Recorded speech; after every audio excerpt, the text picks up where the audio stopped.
bone and sickle, bleeding saints and forest witches, the past unburied, the books unsealed, the old celebration returning.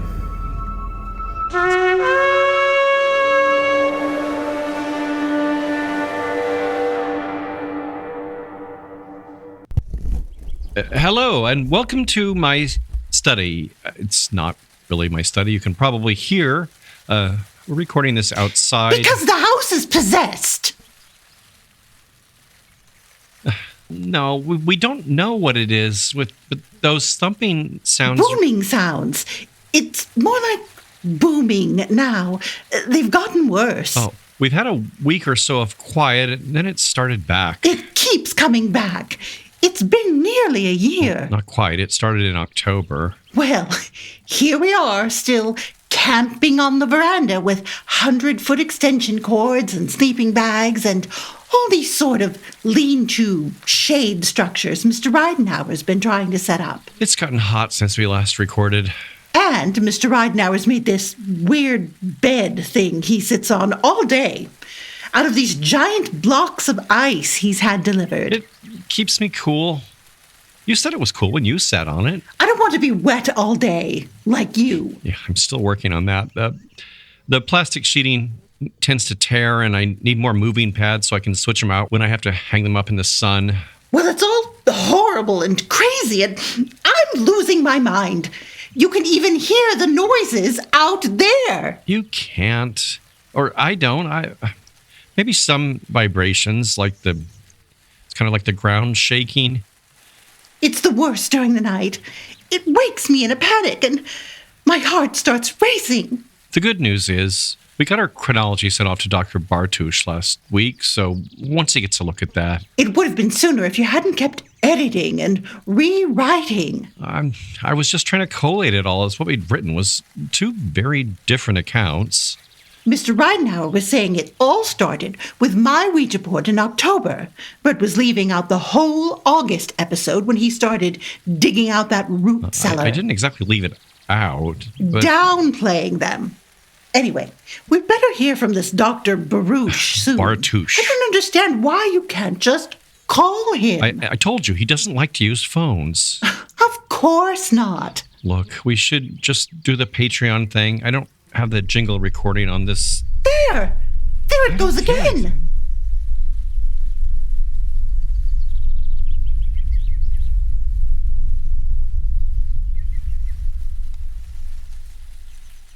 It stopped. It stopped. Anyway, let's get this done. Thanks to our friends who listen to the show and all that. And our heroes of the day are... I don't have the list. Yes, you do. You said you'd have to go inside to check. Just use that one. I think it's updated. Thank you to Jen Kelcher, Nadine Rios, Rob Clements, and Luis Diaz. Yes, thank you. And I also want to thank those fine people who left reviews of my book, A Season of Madness, Fools, Monsters, and Marvels of the Old World Carnival. Eric R., Griffith and Osborne, Ann L. Knight, Ringnut, Michael C. Rockwell, and Stella C. Thank you. Thank you so much. So why exactly does he not use phones? If you haven't spoken to him, how do you even know he's real? Oh, for heaven's sake. Have you ever seen him? Has he been photographed? Moving on. This is episode 142, The Fates. The loveliest princess in all the world shall be this tiny baby girl. I give her the gift of joy The gift of kindness for others. Listen to this. Beautiful thing. She shall pierce her hand in spinning. Thou shalt in thy 16th year Thou be dead. And shall die. Sleep, sleep, sleep, sleeping beauty, all through the night. Many of you, at some point, may have heard that the fairy godmothers of Sleeping Beauty are inspired by the three Fates of classical antiquity. In fact, the Latin word for fates, fata, is the word for fairy in Italian, and similar words are in Portuguese and Spanish. The connection in Sleeping Beauty is particularly strong thanks to the imagery of spinning, the spindle upon which the Sleeping Beauty pricks her finger, which of course evokes the spinning, measuring, and cutting of the thread of life performed by the three Fates.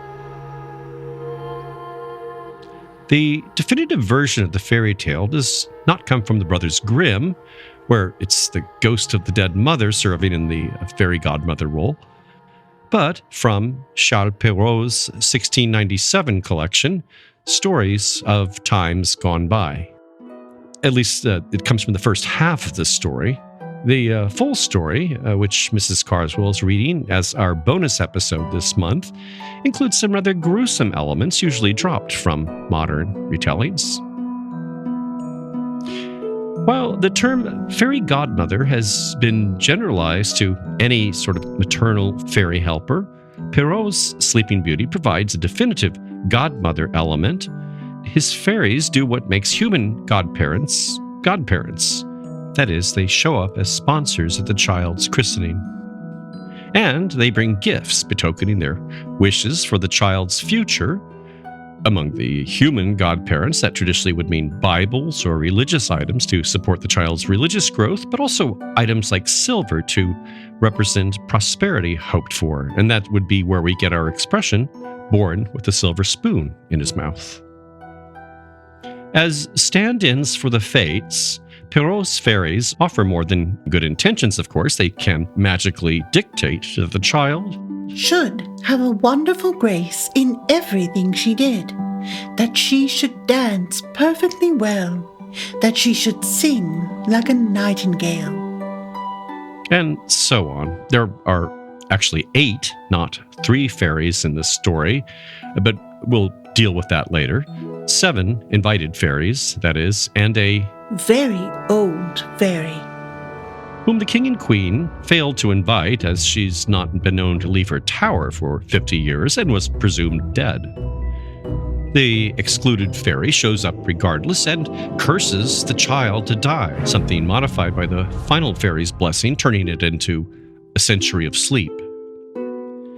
Now, what's interesting is that the old fairy seems less annoyed over not being invited than at the inability of the servants to pull together the same lavish table setting the other fairies receive, settings which are all of pure gold, set with diamonds and rubies. This peculiar emphasis on the quality of items set out on the table is something you'll want to remember as we later look at offering tables set up for the Fates shortly after a child's birth, into the Middle Ages, and actually all the way up into the 19th century. Parallels to the three Fates are even more evident in a 14th century predecessor to Sleeping Beauty, namely the French chivalric romance Perceforest, which reduces the number of supernatural benefactors to the fateful triad, and even portrays them as classical goddesses, albeit not the Fates proper, but 2 Roman goddesses, Venus and Lucina, and 1 Greek deity, Themis. You know Venus, but Themis is the embodiment of something akin to fate, that is, the divine order and justice. Think of the statues of the blindfolded lady with the scales in her court buildings, Lady Justice. And the Roman Lucina was connected to childbirth, as the Fates themselves are connected to newborns. The mix of Greek and Roman figures here is typical of the story's cultural hodgepodge. The 8-volume work presents a mythologized history of pre-Arthurian Britain, involving not only Greek and Roman goddesses, but also Alexander the Great. Somewhere in those 8 volumes is the story of Troylus, a Scottish knight, and Princess Zeelandine of Zeeland in the Netherlands. They're introduced as 2 lovers yearning to be reunited.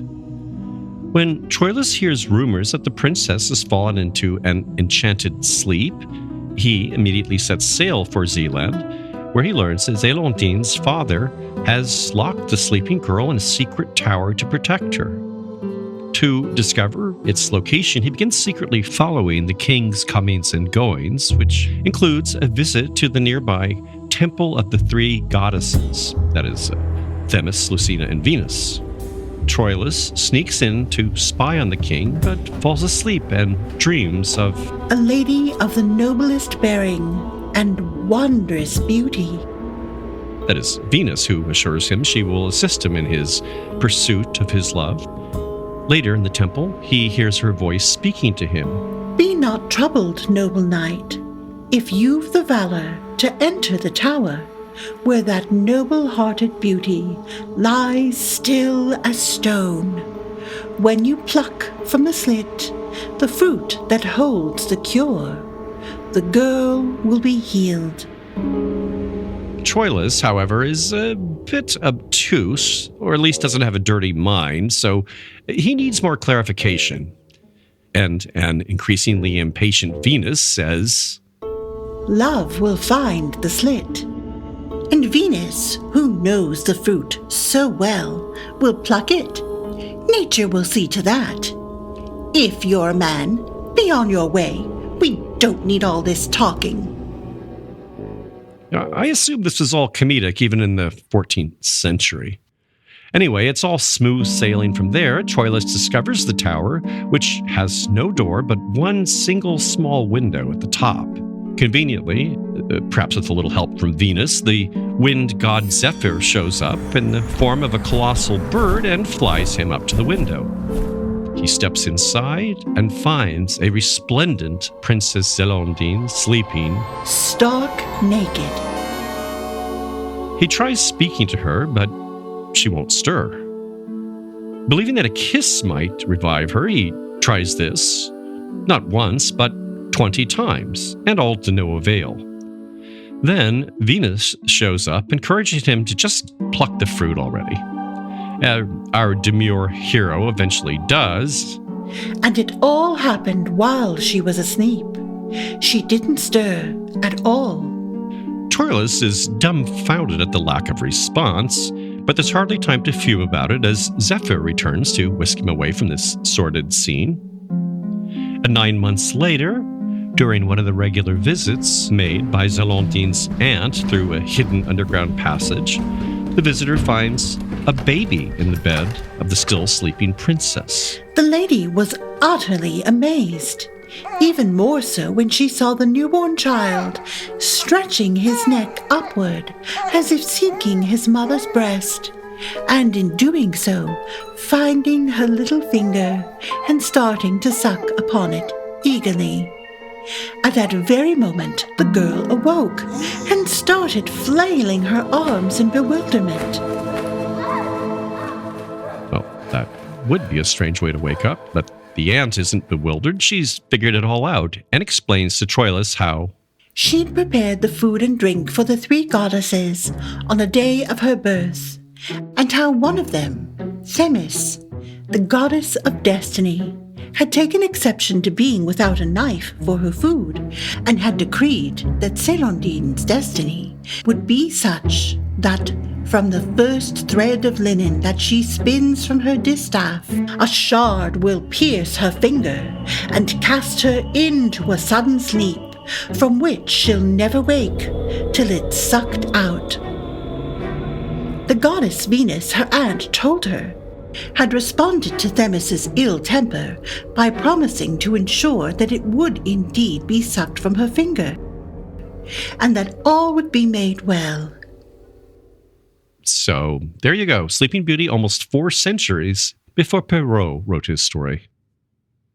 But this isn't the first medieval parallel. You may recall Oberon as the king of the fairies in A Midsummer Night's Dream.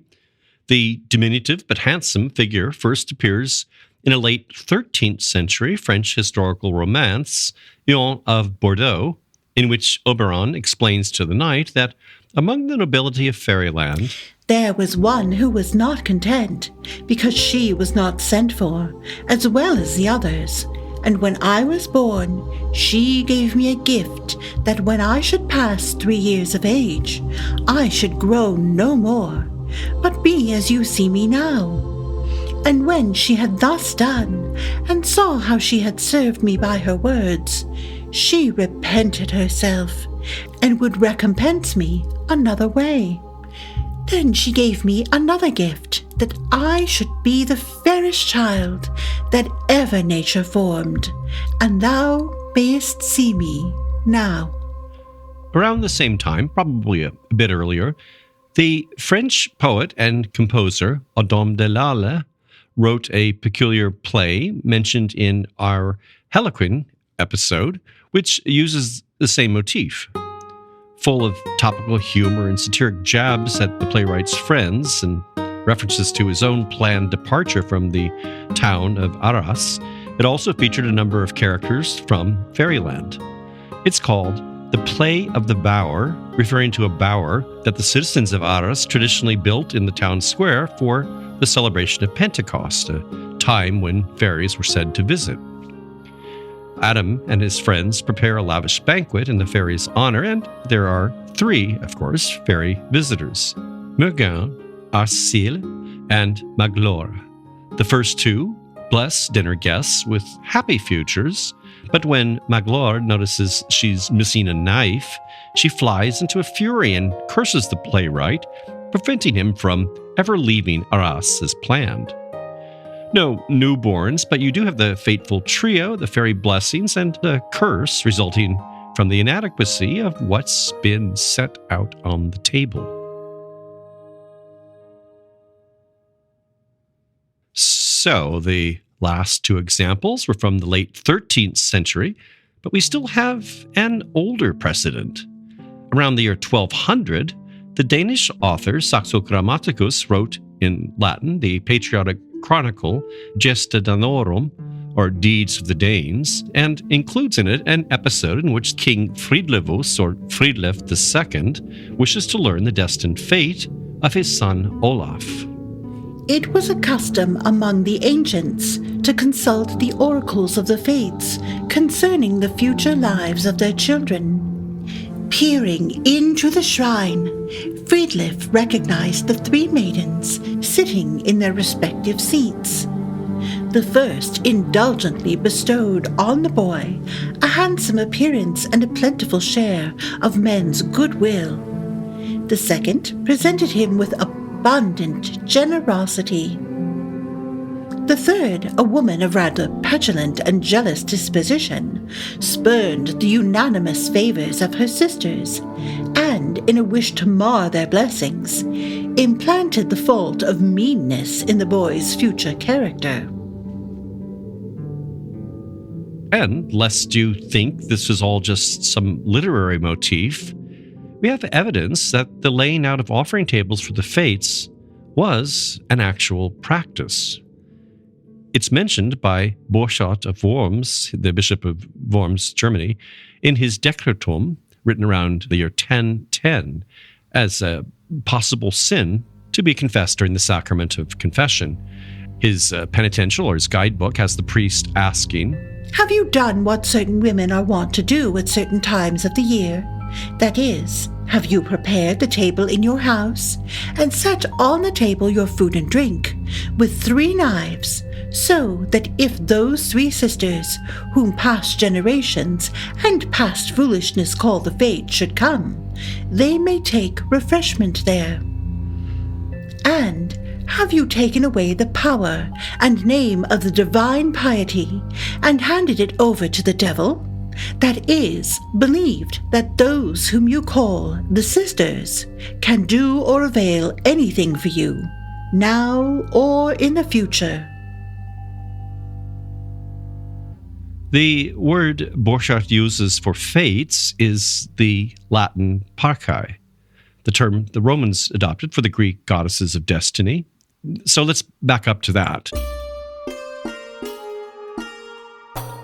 In ancient Greece, the triad was known as the moirai, a term meaning something like parts or allotted portions.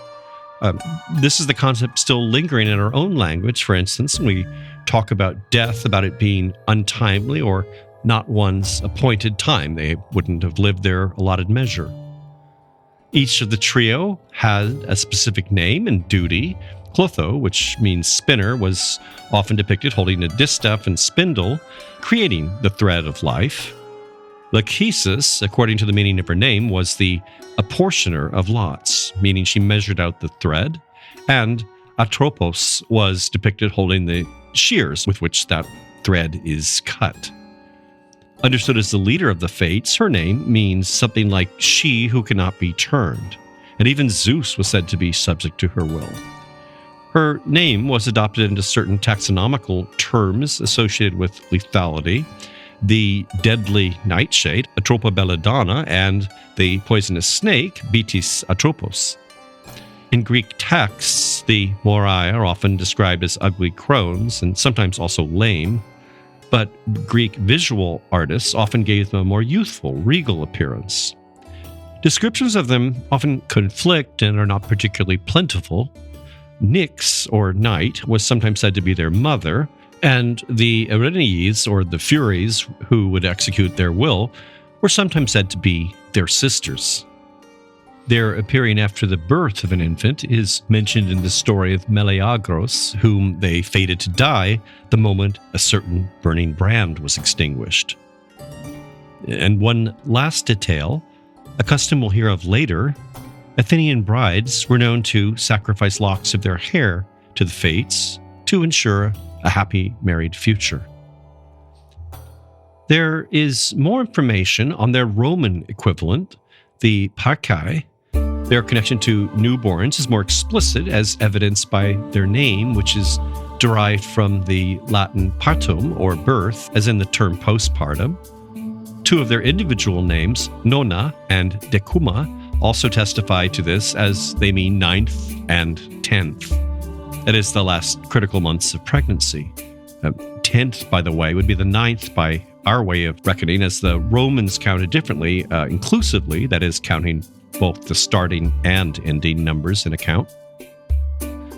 Morta, or death, is the third fate for obvious reasons.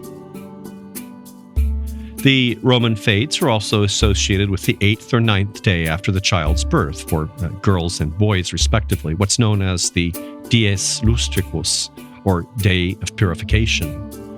On this day, the infant was given a praenomen, a first name, which later became the Christian name, traditionally a saint name given in those baptisms attended by those medieval fairies. In the first part of the 2nd century, the early Christian writer Tertullian describes pagan practices of the week between birth and the dies lustricus. In birth, they invoke the aid of Lucina, and Diana. For a whole week, a table is spread in honor of Juno. So there you have the table and Lucina, one of the three goddesses mentioned in Perceforest. On the last day of that week, Tertullian adds, the Fata Scribundi are invoked. Now, there's some debate about this term, which could mean either the Fates who write or the written Fates, but it's generally understood as a reference to the Parcae, or the writers of fate, or a ceremonial writing of the child's praenomen, which would also be associated with this fate, just as a saint name given was supposed to form the child's character. And again, a sacrifice of hair is mentioned, that of the infant. A Roman pagan, Tertullian says, would take out a hair, or to shave off the whole with a razor, and bind it up for an offering.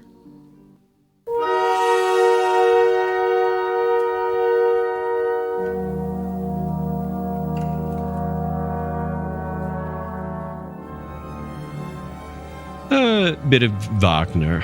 His opera, Götterdämmerung, The Twilight of the Gods, opens with the prologue in which the Norse gods of fate, the three Norns, weave the so-called rope of destiny. Well, yes, it's a rope because I guess the thread wouldn't be visible in the back rows. One of the Norns sings of the past, one of the present, and all three sing Welch Licht leuchtet dort, or what light there burns. meaning the flames of the future, the fiery cataclysm that destroys the world of the gods at the opera's end. The Norns' names are derived from Germanic words suggesting the past, present, and future. There is Urta, pardon my Old Norse, meaning that which has passed, and Verðandi, meaning that which is unfolding, and Skuld, meaning debt, obligation. The last, related to our English word should, of course, suggests the final reckoning or obligation that all should die. But the thing is, when it comes to Wagner's staging, there are no early texts, at least none unadulterated by Roman or Greek mythology, that mention spinning at all. Though the imagery surely made the figures more accessible to his audience. While they're definitely said to control men's destinies, their appearance at the time of birth is rarely mentioned. An exception is the Poetic Edda, in which we have them present at the birth of the hero Helgi. 'Twas night in the dwelling, and Norns there came, who shaped the life of the lofty one. They bade him most famed of fighters all, and best of princes ever to be. The 13th century Prose Edda, which is always a good source for Norse religion, adds details having nothing to do with the classical fates. The Norns are said to sit by the well at the foot of the world tree Yggdrasil, watering and protecting it. Their 3 names are given, and then it's explained that these maids determine the period of men's lives. We call them Norns, but there are many Norns, those who come to each child that is born to appoint his life. These are of the race of the gods, but the second are the elf people, and the third are the kindred of the dwarves. The idiosyncratically figurative language of the old sagas also tends to see the Norns blending into other characters. For instance, the Spey wives mentioned in our Germanic Seeress episode, or more often the Valkyries, who did, after all, choose when men should die, albeit only on the battlefield. All of which sets me up for the inclusion of a favorite passage from the 13th century Njol's saga. It doesn't feature spinning Norns, but it does feature weaving Valkyries. It's a visionary account of a song sung by them on the eve of the Battle of Clontarf.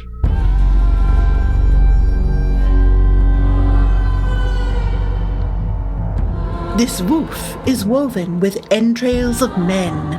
This warp is hard-weighted, with heads of the slain, spears of blood besprinkled. 4 spindles we use, our loom iron bound, and arrows our reels, with swords for our shuttles. This war woof we work, so weave we, weird sisters, our war-winning woof.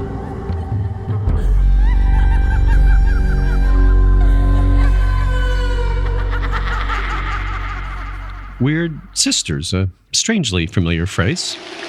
All hail, Macbeth. Hail to thee, Thane of Glam. All hail, Macbeth. Hail to thee, Thane of Cawdor. All hail, Macbeth, that shalt be king hereafter. If you can look into the seeds of time and say which grain will grow and which will not, speak then to me, who neither beg nor fear your favors nor your hate. Hail! Hail! Lesser than These Macbeth characters, the and witches of Macbeth, significantly a trio again, have come up in a couple of our shows. They're called both witches and weird sisters in Shakespeare's stage direction and dialogue. Now, we just heard... So weave we, weird sisters. So, if the translator regarded these Valkyries as Norn-like, what is so weird about them? And what do they have in common with Shakespeare's characters? The witches in the play do seem to have knowledge of Macbeth's fate and or manipulate it. The prophetic words they speak are enigmatic enough to be misinterpreted by Macbeth and encourage him down a path toward his own doom. And we've already seen how the Norns could overlap with witch-like Spey wives who could see the future. However, Shakespeare didn't have to know any of this. The word weird, sometimes spelled with a Y or as two syllables, weyard, had already entered the English language by the 10th century, meaning not simply strange or uncanny. That shift of meaning only happened in the 19th century. It was the Anglo-Saxon word for fate, or the fates. In the 14th century, Chaucer used it in a poem, The Legend of Good Women, and there's a line in the poem rendered in modern English as, "The fates, those whom we call destiny." But in Middle English, those fates were weirds. And the word's also all over the Old English Exeter book, a late 10th century codex of poems, many of which are elegies in which the fate or the weird of the Anglo-Saxons is lamented. And all that aside, the real reason Shakespeare probably described these three women as he did is source material. His play was loosely based on the 1587 history of Great Britain called Holinshed's Chronicles. An account in this book relates the legend about Macbeth and Banquo coming upon three women in strange and wild apparel, resembling creatures of the elder world. Holinshed continues, "The common opinion was that these women were either the Weird Sisters, that is, the goddesses of destiny, or else some nymphs or fairies imbued with the knowledge of prophecy by their necromantical science."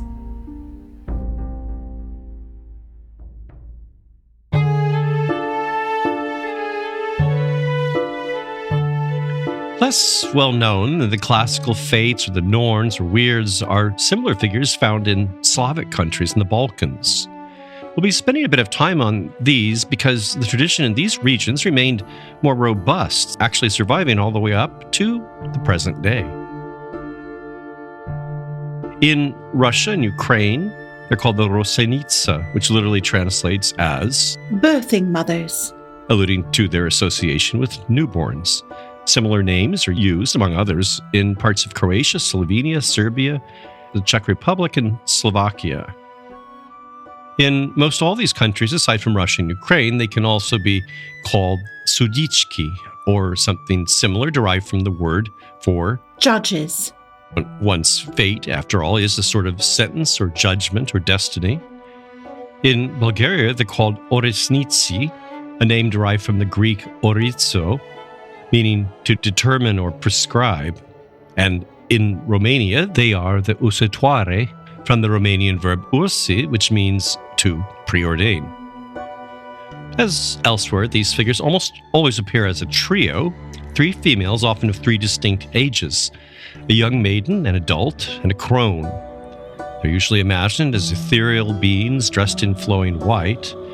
The West Slavs described them as veiled or with precious stones adorning their hair, sometimes holding candles which go out at the moment the newborn's fate is pronounced.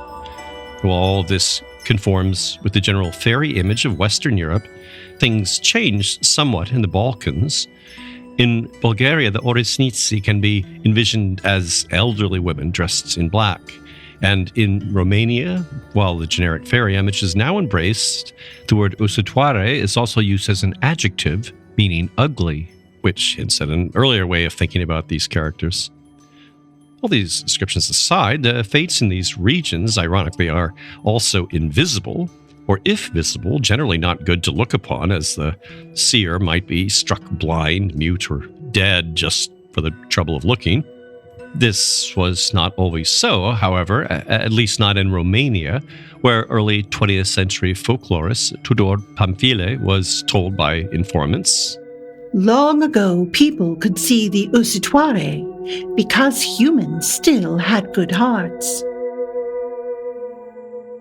The Slavic and Balkan fates most often appear at midnight on the third night after birth.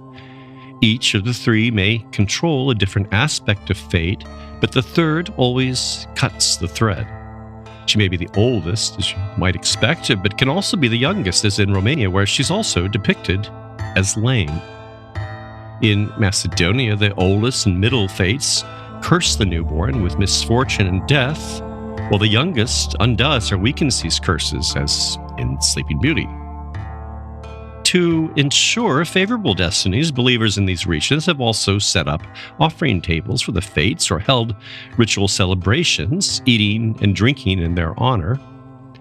A medieval text composed probably in the 14th century and recycled in Russian penitentials into the 16th century describes just this, instructing the priest, asking those in confession whether they have offered with the old women abominable sacrifices.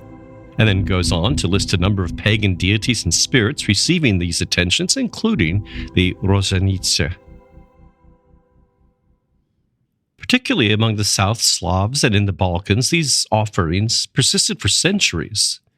They were laid on a table near the cradle and were often made in triplicate, with 3 candles being lit, one for each fate. Bread and salt were frequent offerings, along with wine, or sometimes beer among the Czechs, or plum brandy in Romania. Sweets were also frequently used to coax out sweet fates for sweet destinies.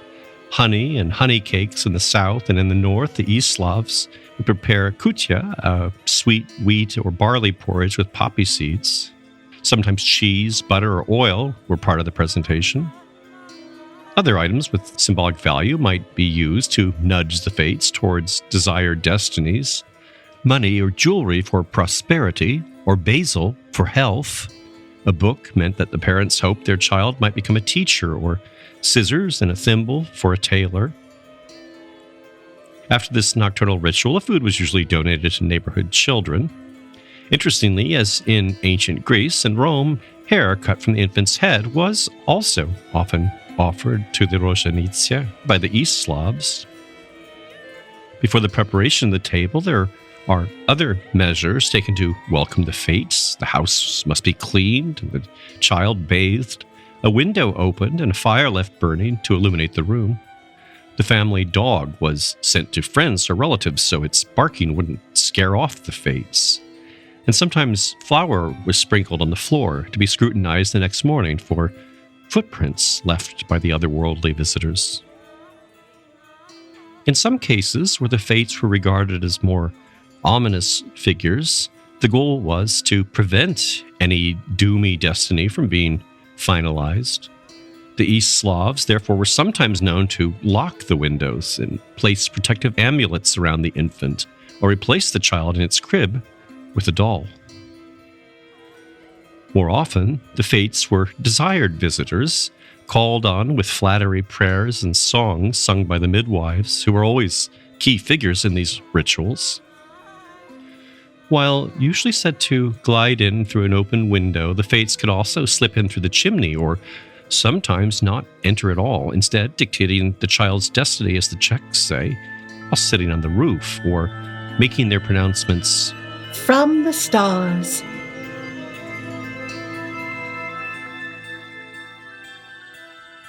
The fates might speak as disembodied voices, or in Romania, sing their prophecy. In Bulgaria, only the mother or grandmother should hear them. Others attempting to listen would be struck mute. Quite frequently, the fates appeared in dreams on the third night, most often to the attendant midwife, but occasionally to the mother. A mother's dreams, however, would necessarily be subject to the interpretation of the midwife.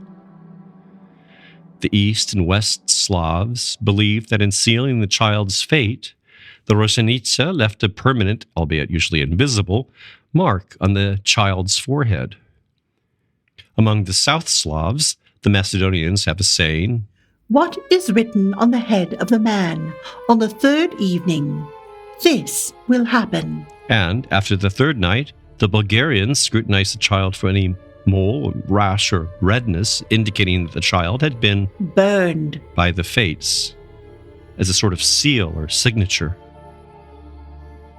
For similar reasons, the Serbs inspect the child for any irregularities of pigment or freckles. The Serbian fates, who are apparently a little rougher, were also said to sometimes leave scratches on the nose of the infant.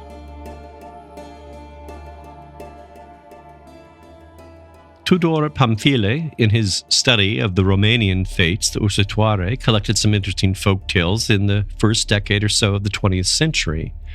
The first, we'll relate, describes the peculiar origin of the usitoare. When Alexander the Great went to heaven, he met there a king sitting on his throne, his feet in boiled spring water.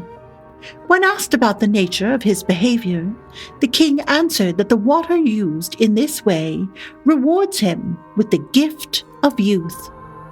Alexander the Great asked the king for some of that water, and he preserved carefully what he had received. In spite of his caution, his servants stole the water from him, and ever since they stayed young, in full awareness of the mortal's fortune. And when a baby is born, they weave its fate. Another tale involves a shepherd's visit to the abode of the usitoare. Every night, a shepherd had a lamb stolen from his flock without having the slightest idea who might have done such a thing. One night, the shepherd was on watch. When the midnight hour arrived, a woman jumped over the fence, ran right into his flock, grabbed a lamb, and prepared her escape. The shepherd happens to be armed and levels his gun at the thief. The woman responded, "Do not point the gun at me, my lad. I'll take good care of you." She explains that she is an usitoare and the master of your life. If you spare my life, I'll take good care of you. If you don't, you'll go straight to hell. He wisely lets her escape with the lamb, but demands further proof, which she says she will provide, and so they walked, and after a great deal of time, they reached a castle where a large number of votive lights were burning. Hundreds and thousands were lit, and hundreds and thousands became extinct every minute. "What are these?" the shepherd asked. "These are the souls of the newborns and of the dead," she answered. He watches while she pours oil into the votive lights, more for some, less for others, according to the need. "Show me my own light," the shepherd demanded. The woman did as told. There wasn't much oil left for this one, but she poured some more to make the man's life longer. And the only man who ever knew how long he would live was happy because he had the chance to see his lifelight.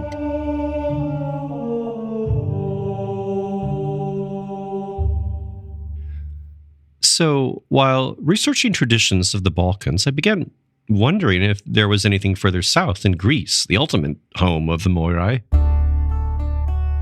While it doesn't seem much of anything has survived into the present day, this was hardly the case around 1900, when John Lawson wrote Modern Greek Folklore and Ancient Greek Religions, a study in survivals, in which he declares that belief in the Moirai is, or until recently, universal in Greek lands. The 19th century Moirai were still spinners and cutters of thread, but didn't conform to the usual fairy tale image. Instead, they are conceived as wrinkled old women dressed in black who inhabit mountaintops and, according to one tradition, the summit of Olympus. Though they are more frequently frequenters of caves and grottos. Offerings similar to those already discussed were prepared on the third night in Athens, but sometimes on the fifth and seventh elsewhere.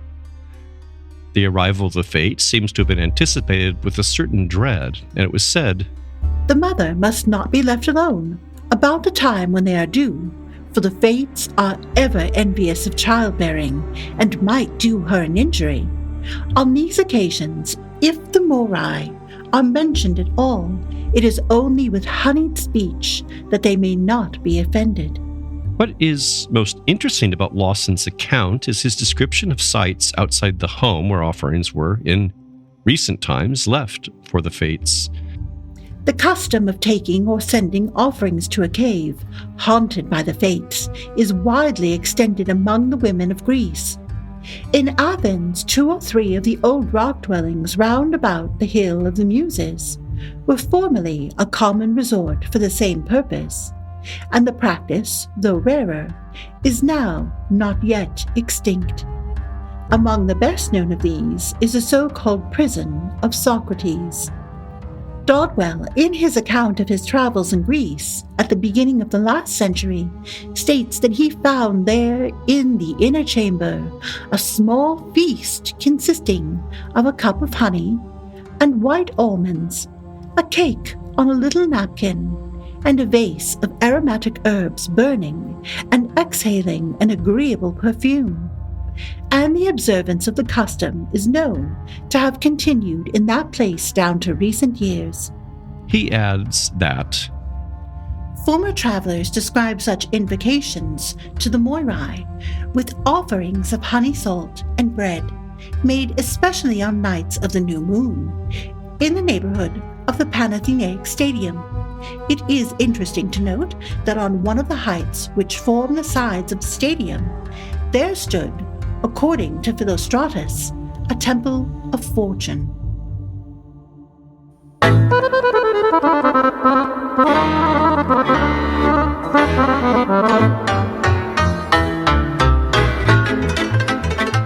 Now, as far as contemporary customs celebrating a connection between the fates and the newborn, Romania really steals the show.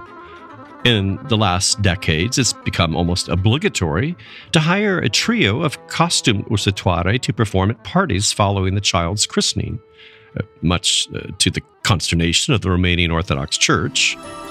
Suntem zâne ursitoare, ce umblăm prin lumea mare, copiilor să le ursim, lucruri bune să împlinim. Held at rented banquet halls, these shows consist of 3 actresses outfitted like Disney fairies, offering customized blessings of good fortune, and sometimes a 4th wicked fairy appears in a black costume, one increasingly modeled after Disney's Maleficent. YouTube is awash with examples of these productions, which can expand into extravagant reviews featuring songs, dances, performances by magicians and smoke machines, videographers, photo booths, and drone photography. We'll close out with a montage of music, the song Usitoare Usitoare, a classic covered by many Romanian artists over the years and with variable lyrics. It's a doina, meaning a sort of free-form lament, Romanian blues, that is, about the fates, which always seem to treat the singer rather poorly.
Suntem zâne ursitoare, ce umblăm prin lumea mare, copiilor să le ursim, lucruri bune să împlinim, peste drumuri de poveste, care lung am umblat, despre pruncul botezat.